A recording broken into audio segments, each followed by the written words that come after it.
3 luttes pour la survie de notre environnement. 3 luttes pour la dignité d'un peuple.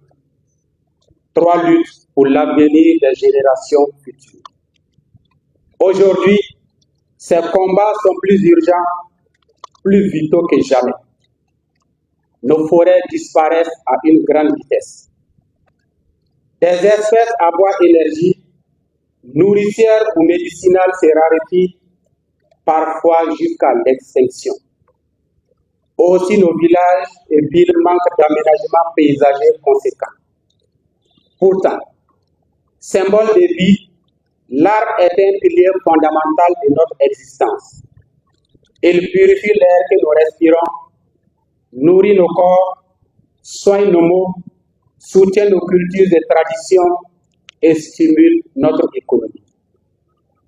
Chers compatriotes, depuis les 3 luttes, notre population a triplé, passant de 8 à plus de 24 millions d'habitants.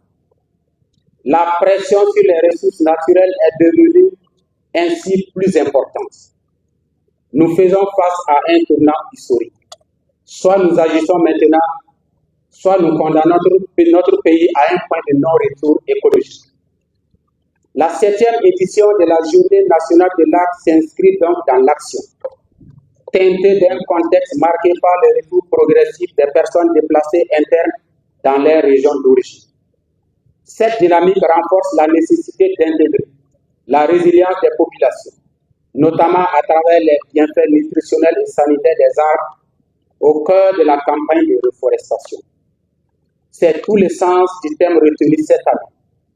Plantes médicinales, source de résilience sanitaire et climatique des communautés. Pour la campagne de reforestation 2025, l'objectif est de planter au moins 20 millions d'arbres sur l'ensemble du territoire. Mais ne nous enfermons pas dans l'émulation ou encore les fétichismes des chiffres. Ces 20 millions de plantes doivent être entretenues pour survivre et satisfaire à nos attentes. La présente campagne vise non seulement à restaurer les écosystèmes, mais aussi à renforcer les moyens de subsistance des populations. Afin de consolider les acquis des précédentes éditions, plusieurs initiatives novatrices sont introduites. Une province, un bosquet à plantes médicinales, une école, un jardin botanique, l'heure patriotique pour reverdir le Faso, une commune, un département avec 2 km de plantation d'alignement.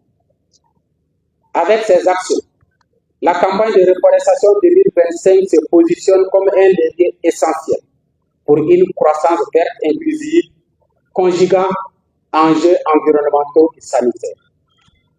Chers compatriotes, cette année, nous plaçons les plantes médicinales au cœur de notre action de reboisement. J'invite chaque Burkinabé, chaque communauté, chaque institution à s'approprier cette mission. Que chacun plante et entretienne un arbre et transmette ce geste vital aux générations futures. Car chaque arbre que nous mettons en terre est une vie que nous donnons pour sauver des vies. C'est une pharmacie naturelle, un trésor de vertu médicinale encore trop peu valorisé. Les racines de l'arbre, ses écorces, ses feuilles et ses fruits sont des trésors pour la santé. Chaque plante médicinale que nous protégeons, c'est un savoir ancestral sauvegardé, une alternative de santé à la portée des plus vulnérables. Chaque bosquet que nous réalisons est une école vivante, un lieu de mémoire, un sanctuaire écologique.